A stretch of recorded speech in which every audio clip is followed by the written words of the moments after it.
Trump just absolutely loves chaos. We're just going to go over a few videos and all that and see what's going on in the world today, huh? Not like there's much going on. We're going to start off with some immigration stuff. To escalate immigration enforcement operations around the country, we're joined as the Trump administration continues to escalate immigration enforcement operations around the country. We're joined now by Tricia McLaughlin. She's the Assistant Secretary for Public Affairs at the Department of Homeland Security. Tricia, welcome to the NewsHour. Thanks for joining us. No, thank you for having me. So I just want to ask you first about some reports about Secretary Noem being hospitalized yesterday after suffering an allergic reaction. What can you tell us today about how before we get to what actually went on, I don't pre-watch anything on here. I just go straight off the cuff because, you know, planning things out takes effort, and I ain't got none of that.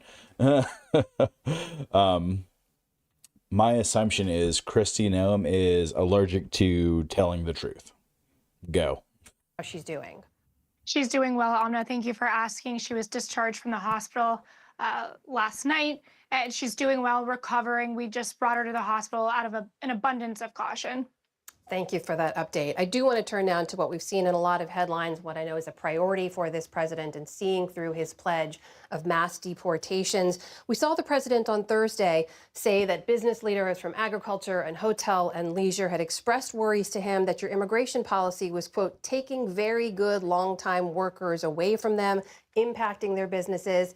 In the days since, we've seen reports, of course, that ICE agents have continued to carry out raids on some of those businesses and agriculture and hotels and restaurants. Can you just clarify what the policy is? Despite the president's concerns that he raised, are those raids on those businesses still being carried out?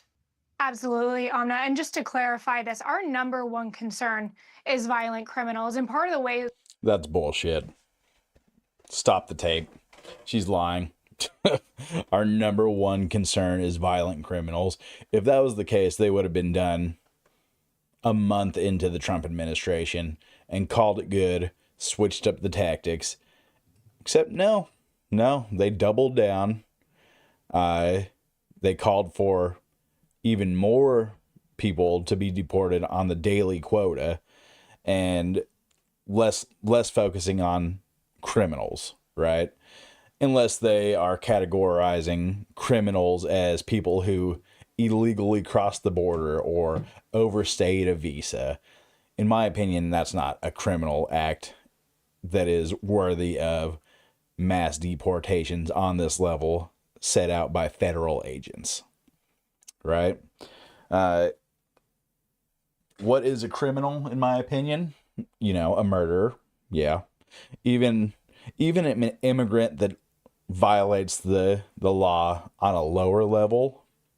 You know, I would even say theft, larceny, white collar crimes, of course, you know, but we don't prosecute white collar crimes in America because then we wouldn't have any administration to lead us, right?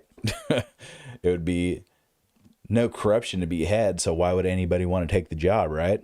That's the thought process of all of these legislators. Well, why would I do it if I can't get rich? It doesn't even make sense. Anyways, back to my thoughts. Yeah, real criminals, you know, murder, sexual assault, you know, regular assault, battery, you know, immigrants should be held to a higher standard.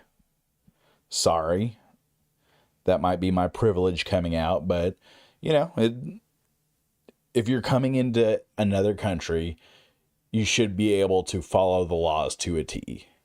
Because if I go to a country and I'm not following the laws, I would expect them to kick me out. You know, it might be harsh of me to say, but you know, it's true. You know, even us as Americans, we got to follow the law to a T, or else, you know, the cops just pull you out of your car and blast you these days. They don't even beat you up anymore. They just go straight for the gun, you know. But the fact of the matter is the Trump administration is not strictly going for criminals, quote unquote. because criminals could be looked at as a blanket terminology for anybody that committed a misdemeanor and crossed the border illegally, right? But it's bullshit. They're going for people that are working hard. They're looking at Home Depots. They're going to job sites. They're going to farms, and it's really going to hurt our economy if they keep on doing this mass deportation, because immigrants bring in a lot of revenue to our GDP. Not only do they add to our GDP, they also add to economic growth, because people need to be there to buy the things to grow the economy. It's just simple economics. That we find these violent criminals is through these worksite enforcement actions. That very much is the cornerstone of our operations. Actually, most recently in Los Angeles, we had an operation where we did locate multiple drug traffickers. We're finding that these worksite enforcements oftentimes find human traffickers, labor traffickers, or otherwise exploiting these migrants for cheap labor, unsafe working conditions. So those are not on pause. Those will. That sounds like a fucking big stretch. Hi.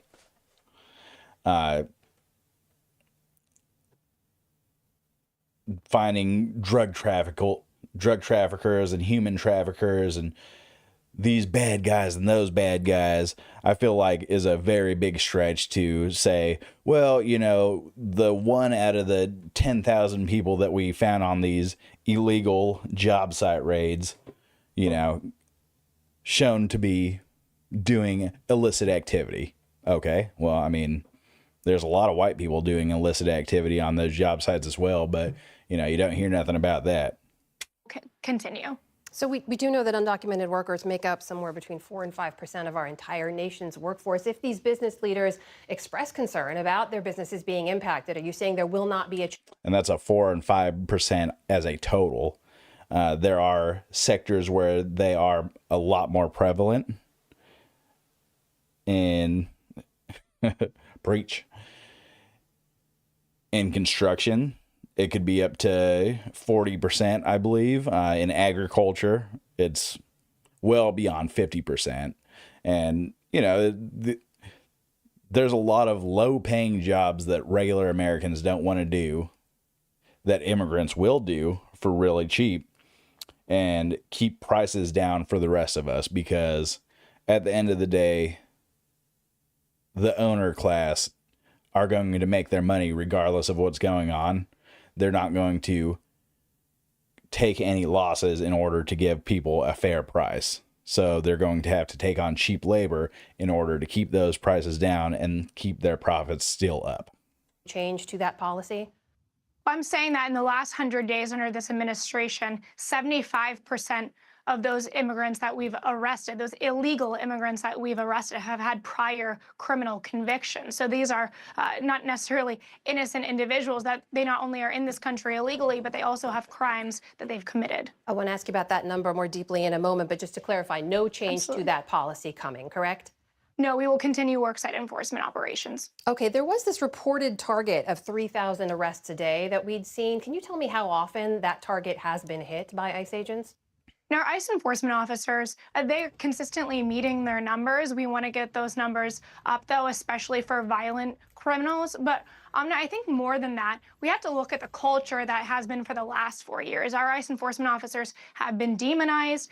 They're facing a 413% increase in assaults against them. But yeah, I wonder why.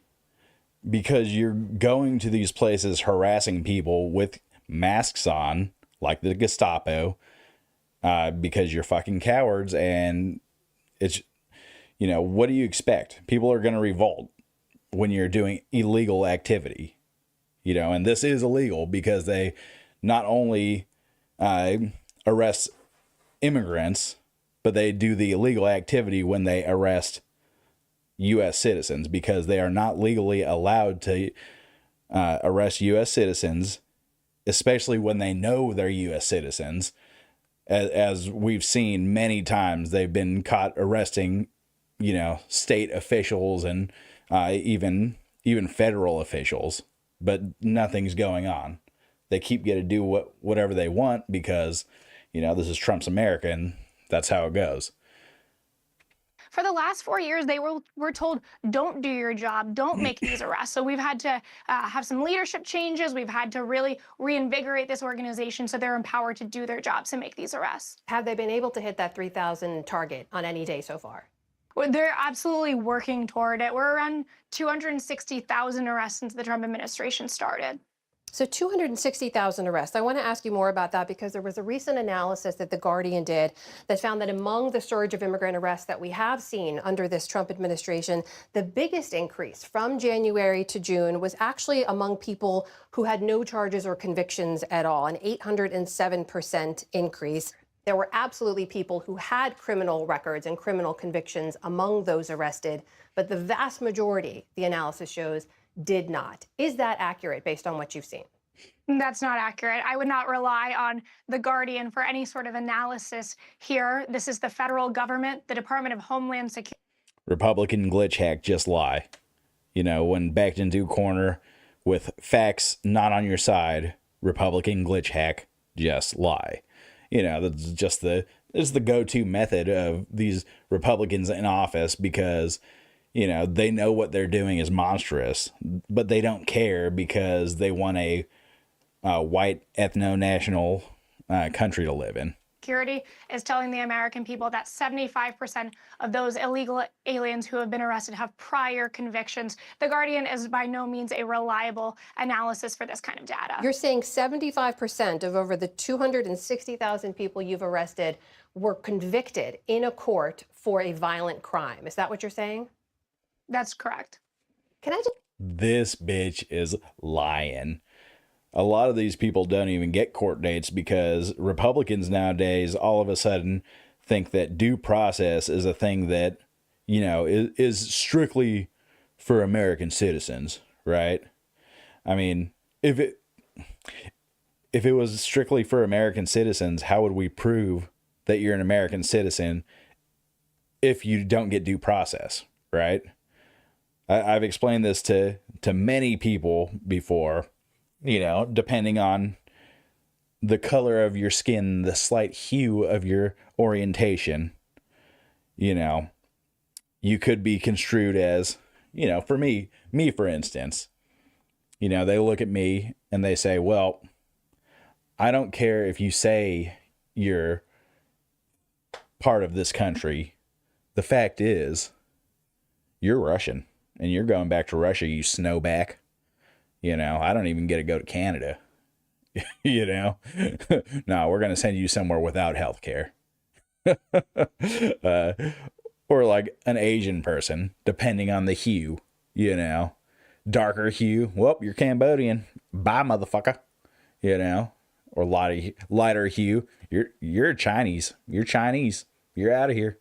You don't get to prove that you're a citizen because you do not belong here, and I am not giving you due process because you're not an American citizen.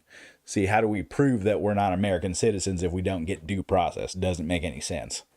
Just add, there's such a gap between the numbers that you're sharing right now and what we've seen in previous reports. There was another analysis based on internal data that CNN ran and published on June 16th that found that less than 10% of the about 190,000 or so people who've been booked into ICE custody had been convicted of those serious violent crimes, as you mentioned. Why is there such a huge gap between what reporters and journalists are reporting based on the data they see and what you're saying now?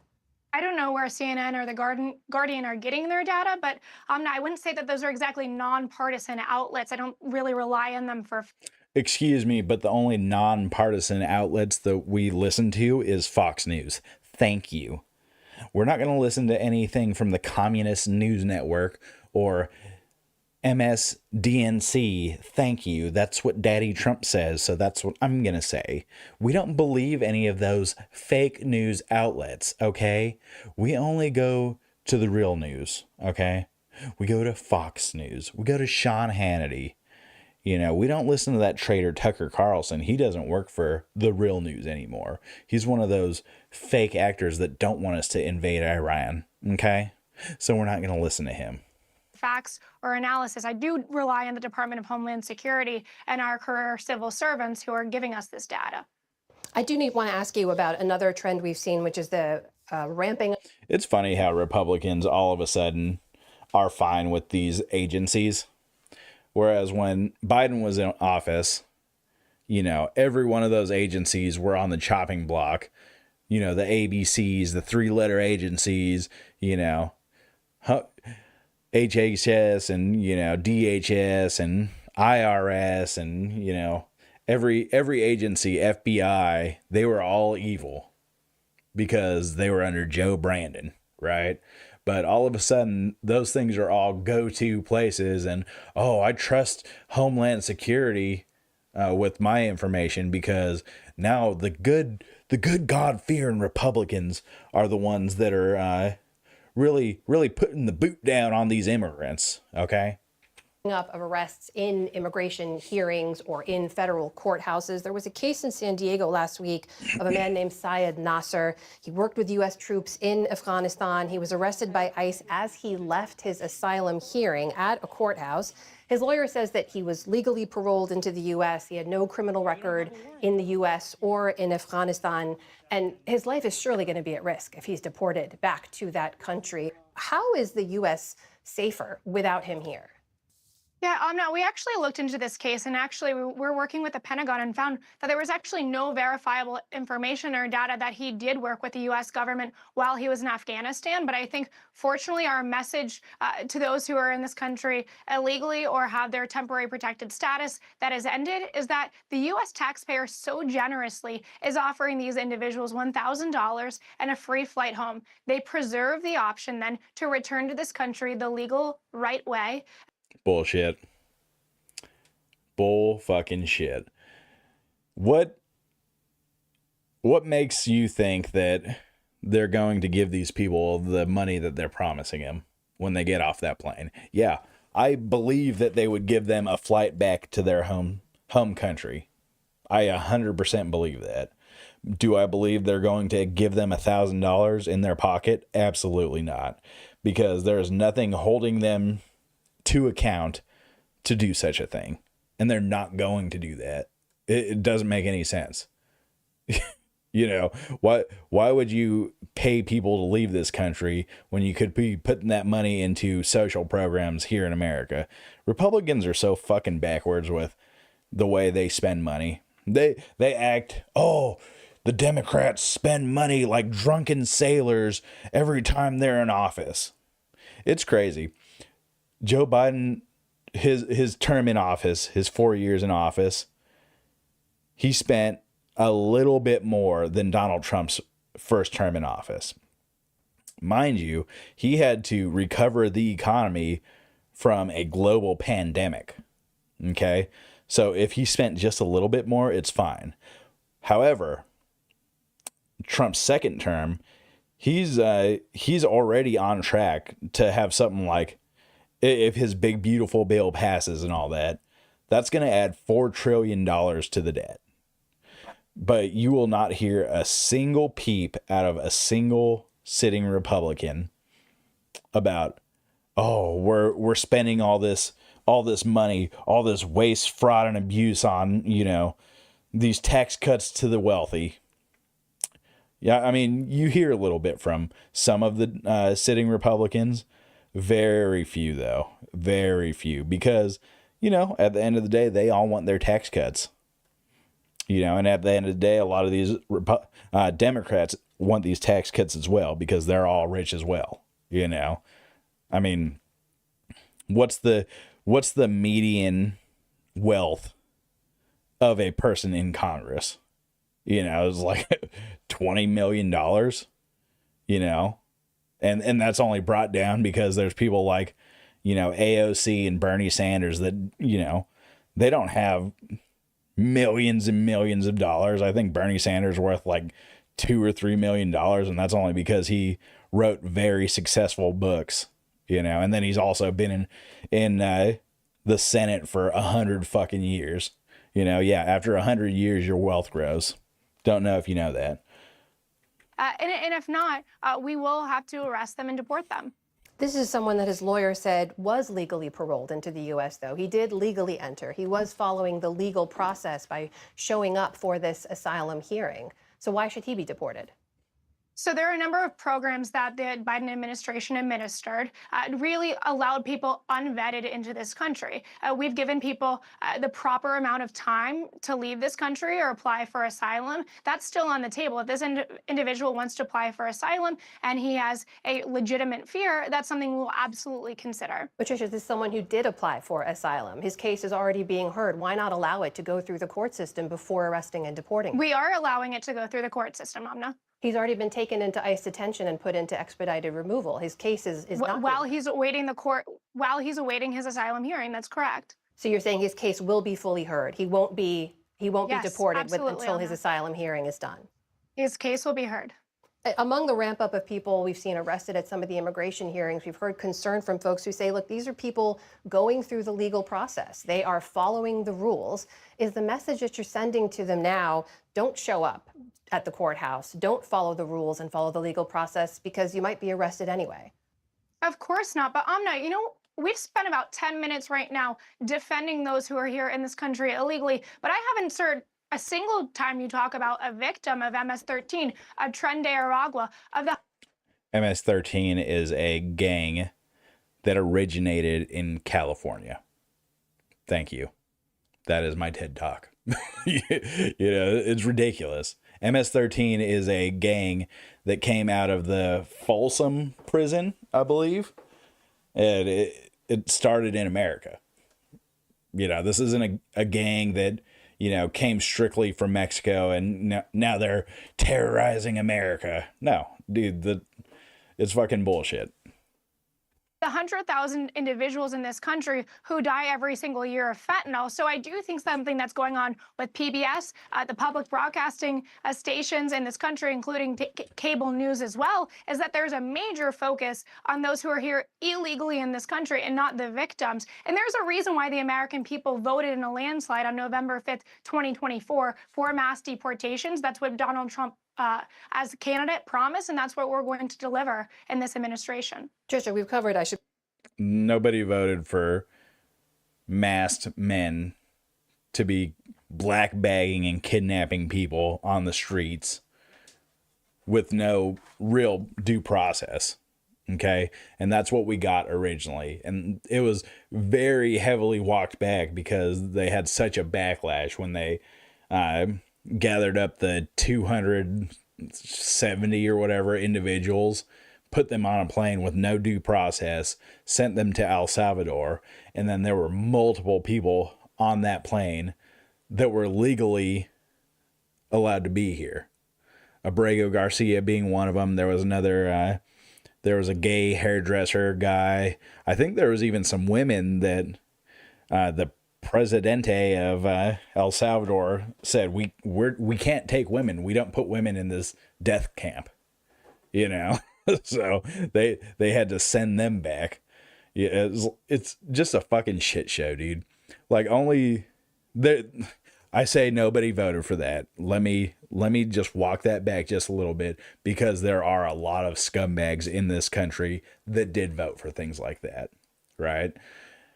I've talked to a lot of people that co-sign everything Trump does and Trump says, but I've also talked to a lot of people that voted for Trump and do not agree with the things that he's been doing during his second term because they thought it was going to be more like his first term. That being, yeah, there's the racism and bigotry, first term being the Muslim bans and all that stuff, which ultimately got shot down by the Supreme Court, luckily, but that was before he put 3 judges on the Supreme Court. So if he did it again, would it get knocked down? Who knows? They thought, oh yeah, he's just going to put more money in the military because we're America. We need more money in the military, and give more tax cuts to his rich friends, and put the veil of, it's for all the middle class people. Trust me. And there are a lot of stupid people that really believe that. There are a lot of really dumb people that believe that those first term tax cuts were for them. they were not. Everything that was for a regular person was temporary. Everything that was for ultra wealthy and corporations were permanent. It's not my opinion. It's the objective truth. Okay.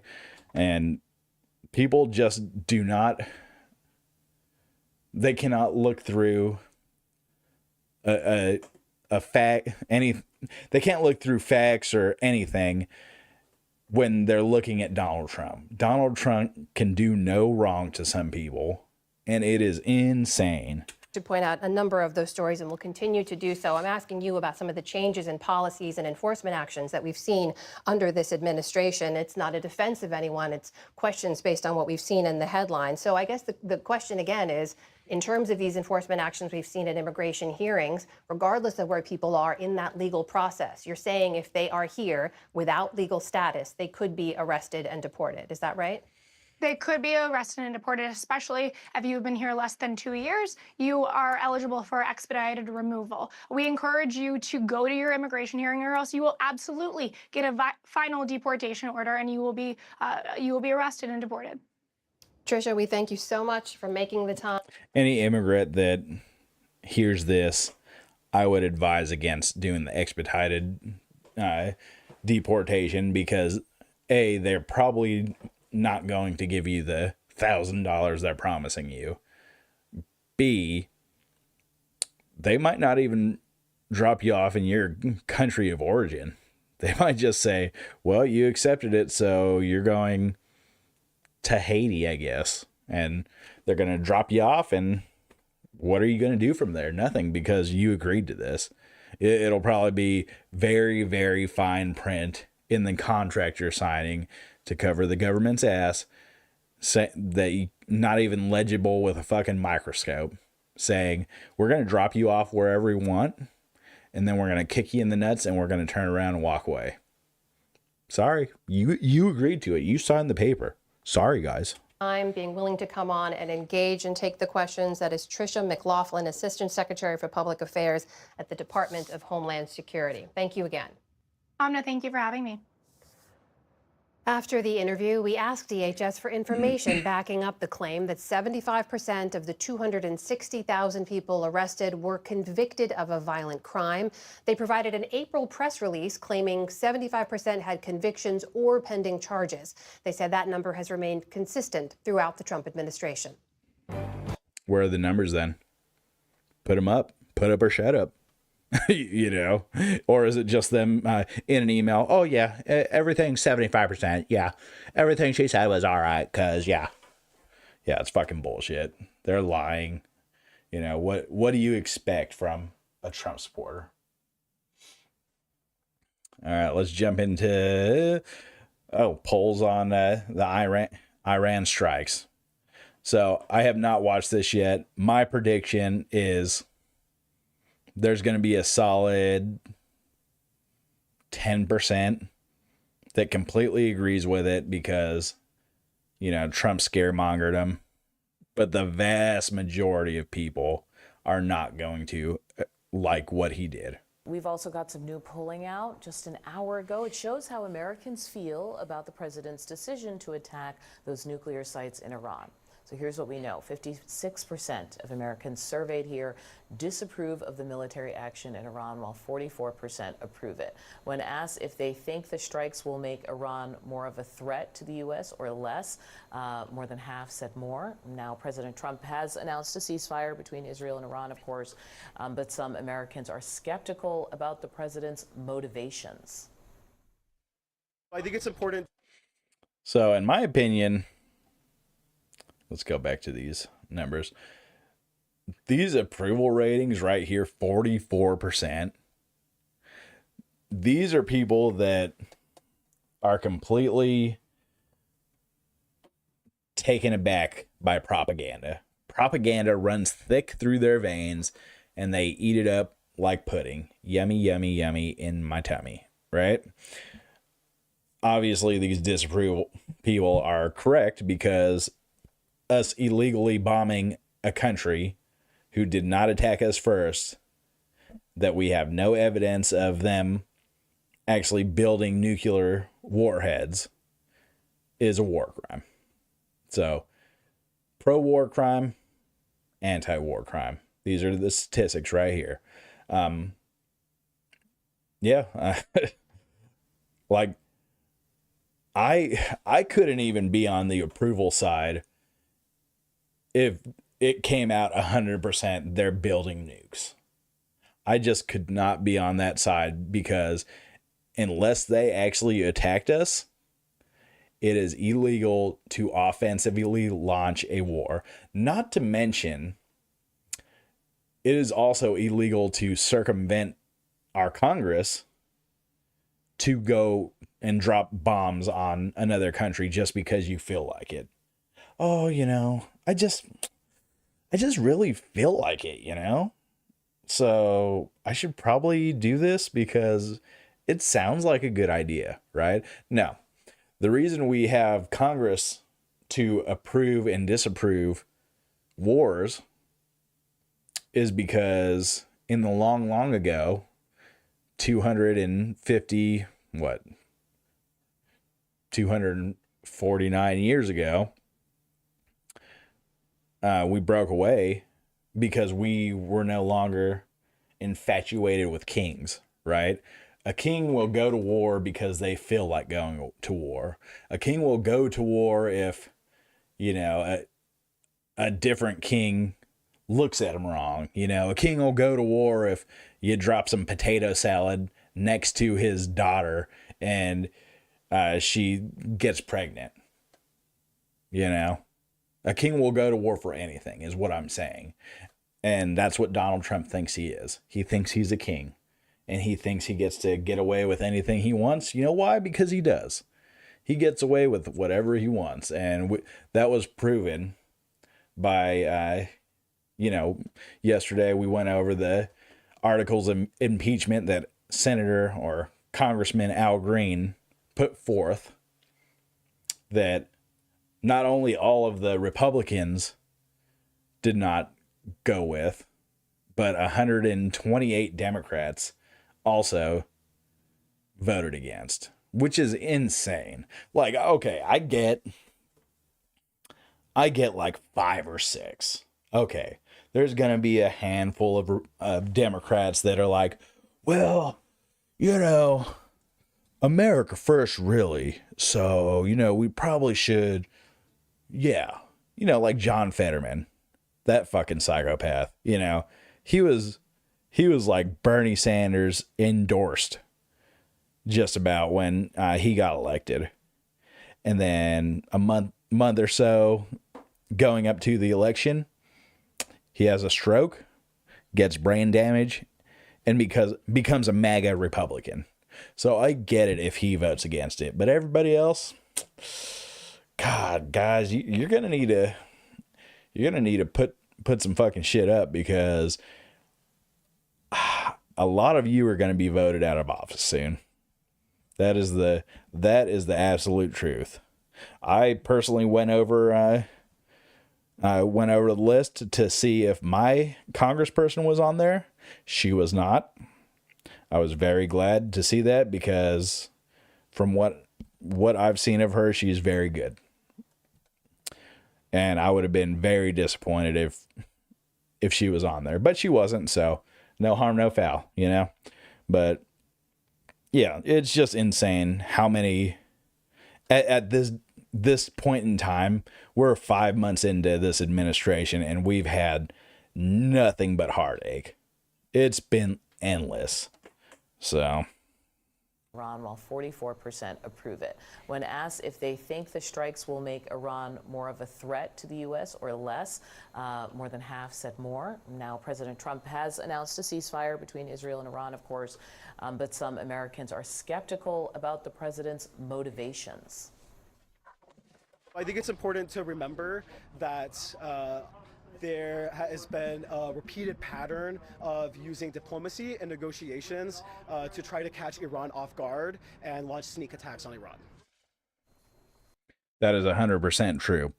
That is what happened with the first Trump term, when they assassinated General Soleimani. They were going into peace talks, cool, whatever, and then U.S. assassinated a top Iranian general, which that could have sparked everything right there.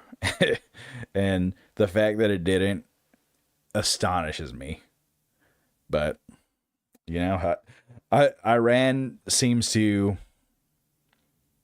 be the only adult in the room when it comes to the U.S., Israel, and Iran. They're the only adult in the room. You know, of course, we have Israel in the corner screaming their fucking head off. We need to bomb them or else they're going to kill the entire world.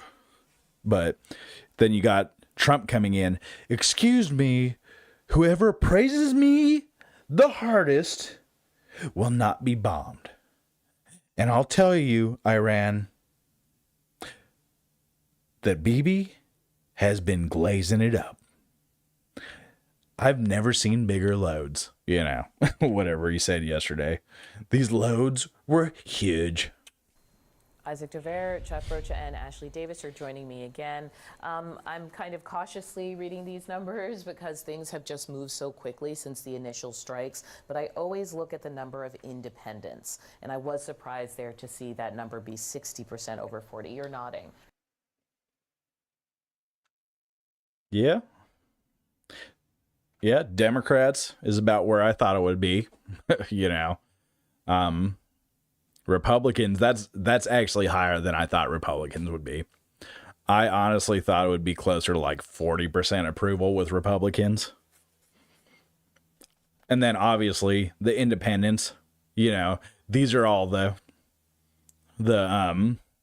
left-leaning independents, what I would put myself into as a category. And these are all like libertarians and shit, the fake libertarians that, because if libertarians were truly what they say they are, then this number would not be so high. This number would not be so high because, you know, if you're a libertarian, you could call yourself a Republican or an independent, but we know where you're at. And libertarians are supposed to be traditionally anti-war, right? But these numbers are not showing that right now. These numbers are showing me, oh, all these people that say they're libertarian are really just Republicans with extra steps, okay?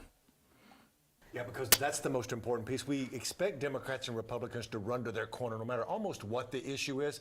Overall, in all the polling I've ever done, most folks are against war, against sending troops to war. But what's the independent number? Because as we move into the midterms, there's only a small group of people. It's not a presidential election, and it's those most engaged, and it's those independents in swing districts that'll have the biggest impact. What do you see in this? You see that there is not an appetite for foreign engagements, and that includes, I think, yes, look at the independents, but even among Republicans, there is a split that's there. We don't know given how quickly things are moving, and also given how for so many issues, the Republican base and Republican officials just snap back into whatever Donald Trump is saying to do, and with no opposition in Congress coming, whether that will hold. But it does show that there is an issue here of people not wanting this to happen, even as a lot of people who are thinking seriously about what's going on in Iran think that stopping Iran from having a nuclear weapon. And what happens next is obviously going to color this view. You know, when we're looking at the numbers, do you trust Trump to make the right decisions on use of force in Iran? Again, 55% no. That's very different from just, are these strikes okay or not? Ashley, what do you hear in that doubt? Well, first I want to say, and I should have said this at the beginning, that we should be thanking our United States military for what they did. What was accomplished with no lives lost was an amazing feat. In my lifetime, Iran and the nuclear weapons have always been a horrible threat to this country, and they support terrorists more than any other country in the world. So I think we can't lose sight of that. I do think that people are tired of war, obviously, and the same people on the Democrat side that are saying we shouldn't do Iran. It's funny. They say Iran supports terrorists more than anybody in the world. Okay, that may be true depending on what you categorize as a terrorist, right? yeah, they fund Hamas. And yeah, they shouldn't be running the Palestinian government, but you know, are they terrorists or are they just like fighting back from, you know, years and years and years of oppression? You know, I wouldn't call the Star Wars rebels terrorist when the Empire is trying to take over the galaxy. You know, I'd call them the resistance. It's kind of what Hamas is doing. Yeah, they shouldn't be doing terror attacks. That should be more targeted. No civilians. I do not condone any of that. I don't condone October 7th. What was it? 2023. No, it was horrible. But we can't just shoo that under the rug and say what Israel's doing is not horrible, because it is. It's much more horrible than what happened on a single day, because they've been going for 2 years straight. And, you know, 80 years prior, you know, so it's like, do we allow people to not to just be in cowardly positions and not fight back? Or as America, we were built on fighting back, right? We fought a war over it. We fought many wars over it, fighting back and winning.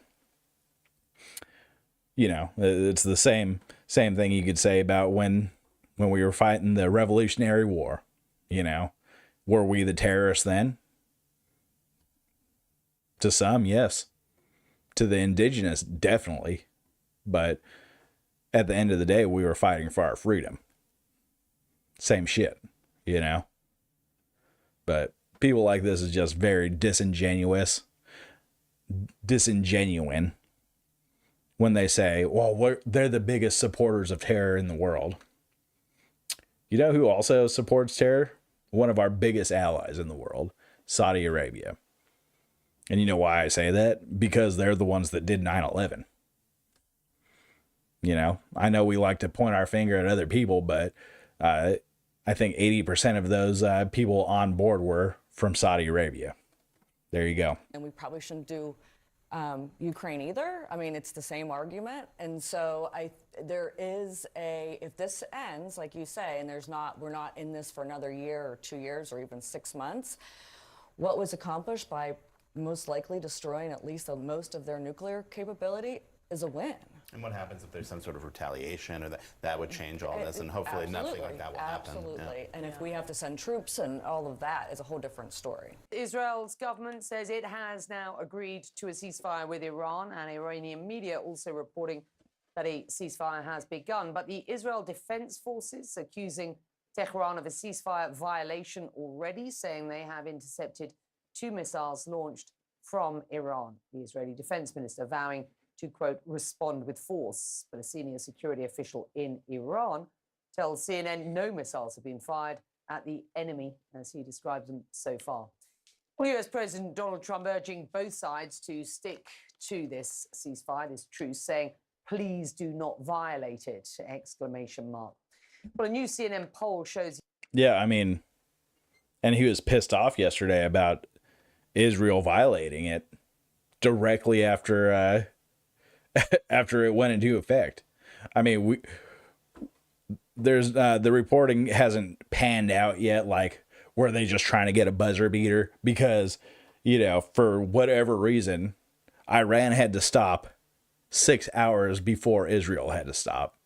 Now, in a realistic world, they should have stopped at the same time. In a fair world, Iran should have got that extra 6 hours, because Israel's the one that fucking started it by doing a, what they call it, a preemptive defensive strike, right? Iran wasn't even in the mix, brother. What are you talking about? US airstrikes against Iran over the weekend are broadly unpopular. 44% of respondents say they approve, 56% disapprove. Nearly 6 in 10 respondents say they fear the strikes will increase the Iranian threat to the United States. Large majorities of independents and Democrats disapprove the US military action, while 82% of Republicans approve. Let's get more now from Jennifer Kavanagh. She is a senior fellow and director of military analysis at Defense Priorities. She joins me now live from Washington. Just out of interest, what do you make of that polling, that snap polling, after all those strikes only Sunday this week? It is now Tuesday. Well, I don't find them that surprising. There really is not an appetite in the United States for another adventure in the Middle East. People are tired of foreign wars, especially after Iraq and Afghanistan proved to be quite disastrous and are very broadly unpopular across the Republican and the Democratic Party. So I'm not that surprised that another use of military force would be unpopular and probably spark worries among a lot of voters that this is just the start of another long-term campaign in the region. You have deep insight into military strategy. So let's just take a step back here and consider the following. Donald Trump has taken credit overnight regional time, for this ceasefire, what he calls the end to this 12-day war. We have seen certainly some fragility, if not violation, of that very ceasefire in the past hours or so. As you assess what you see going on and strategy from both sides, what's your snap assessment? Well, it's not uncommon for take a little bit of time for a ceasefire to take hold, for hostilities to stop. So I'm not that surprised that there's some uncertainty about where things stand right now. I think things are certainly trending in the direction of at least a temporary stop to the airstrikes that we've seen.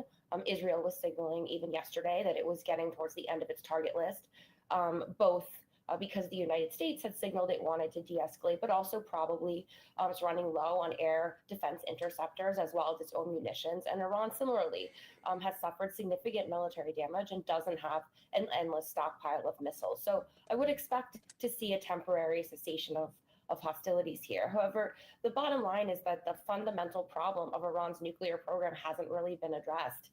We still don't know where most of Iran's stockpile of highly enriched uranium is. We still don't know how much of their nuclear enrichment capabilities remain. So it's not clear to me that this is the end forever, even if it's the end for right now. Yeah, and as your recent analysis overnight points out, there were real questions about what was accomplished over the past 2 weeks, given the high risks and the costs, of course. There are two other points that you make. Some in the US and many in Israel are pushing for more strikes and a broader regime change goal. And secondly, it could be a very long road to diplomacy, even if this ceasefire provides an off-ramp and opens or reopens a door to diplomacy. And you say it's not clear that Donald Trump has the patience to stick with it. Explain. Well, there are certainly groups within the United States and in Israel that have hoped that this would be a broader war, that it would eventually bring down the Iranian regime with the hopes that whatever followed would be better. It's not clear to me that that's the case. In fact, what evidence do we have that it would be better? Let's look at Afghanistan. How'd that go? Was it better?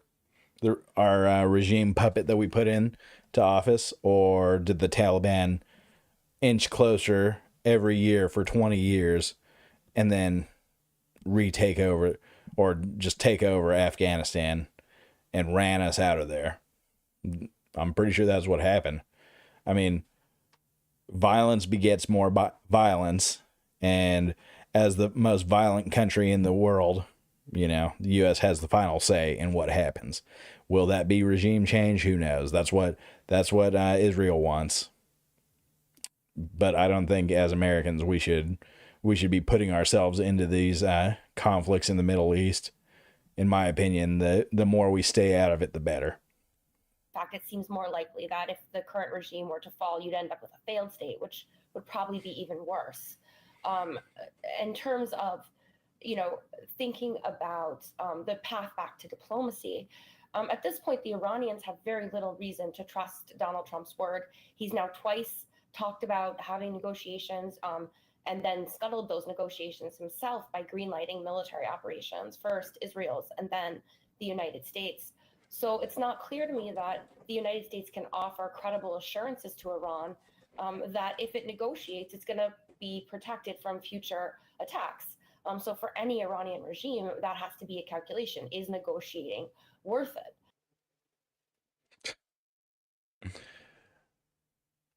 I mean, negotiations to me is definitely worth it. Should they trust anything that America says? No, definitely not. Should they trust a damn thing that Israel says? 100% no. We shouldn't even trust what Israel says. But let's see what Trump has to say about the officials that leaked the Iranian strikes. We not succeeded with that hit. That hit ended the war. That hit ended the war. I don't want to use an example of Hiroshima. I don't want to use an example of Nagasaki. But that was essentially the same thing. That ended that war. This ended that. That is insane. To just invoke nuclear war. What are you talking about, dude? Like, you're not dropping nukes on anybody. Get fucking That real. was the war. If we didn't take that out, they'd be fighting right now. We have no evidence on that. The sheer fact of the matter is we have no evidence that they were creating nukes. We do have evidence that they were following the Iranian nuclear agreement that Obama put into office until Trump came in and tore it up like a psychopath because he didn't like the fact that a guy that he accused of not being born in the United States because he's a black guy. So, of course, he said Kenya. He didn't like the fact that he had an accomplishment that Trump didn't like. Trump should have just went in and put his own name on it and left it at that. But no, he had to, tear it up, assassinate one of their generals, and just let chaos reign. And now he's finally getting what he wants, some more attention. He's given Bibi Netanyahu exactly what he wanted. Now let's check out this quick clip of what they're doing to Medicare protesters. As you see, they have their hands zip tied because these guys are so violent, right? These guys are going to overthrow the government by doing their Medicare sit-in because we let Elon Musk take a hatchet to the to Medicare and Medicaid and every other good social program that America has. Child cancer research, Meals on Wheels, and when people get upset and protest, they can't just let them sit there. Obviously, none of these people are going to be able to do anything, right? So why do we have to zip tie their hands? And just it is insane what we do to our citizens in this country. If these guys walked in there with Make America Great Again gear on with AR-15s, they would have probably dropped off Taco Bell for them. But the fact is they went in there for a good cause to get funding for the programs that they need and fight for, and they get zip tied. Awesome, guys. Lastly, I wanted to just pull this thing up of AOC that I found right before I came on. Let's take a look at that. Fight with me, little old me, and he's gonna lose that. So maybe don't send our country into war when the vast majority of Americans, Republican, Democrat, and Independent, don't want us randomly bombing countries because you're in some type of mood. They're not even briefing Congress. Congress was supposed to have a classified briefing today, and they canceled it last minute. It's giving scrambling, it's giving disorganized, it's giving they are having problems behind the scenes. And by also not even briefing Congress on a bipartisan basis, please understand that this is Trump's war. This is a Republican war. I mean, I think war is bad, like just in general, but War is bad, okay? don't let them, don't let them. Yeah, I mean, she's right. AOC 2028. I mean, this is a war brought on by the Republicans. This is what the Republicans voted for. I know they said they're voting for the no war candidate. What they really meant is, well, we want the guy that's going to get stuff done, okay? We want the guy that's going to make sure they don't have nukes and they're going to be meanie bobies to us, okay? And if they did get nukes, it's as a deterrent to the United States. I mean, let's get real. If they had a nuke, it would not be able to reach us. With the technology they have, they would not be able to reach the United States. We have nothing to worry about over here. Although Israel, they would have to be worrying if Iran got a nuke. If they had a single nuke, they would have it pointed straight at Israel, right? Understandably, Bibi Netanyahu's been trying to overthrow the Iranian government for decades at this point. So if they had a single nuke, straight towards Israel. If they had 10 nukes, 9 towards Israel, 1 they're going to aim towards America that's going to die somewhere in the Atlantic Ocean. But whatever. Anyway, that's all I got for you guys today. It's getting late. We dropped about an hour on the ground, and we ain't going to pick it back up. So I will see you all on the next one. Later.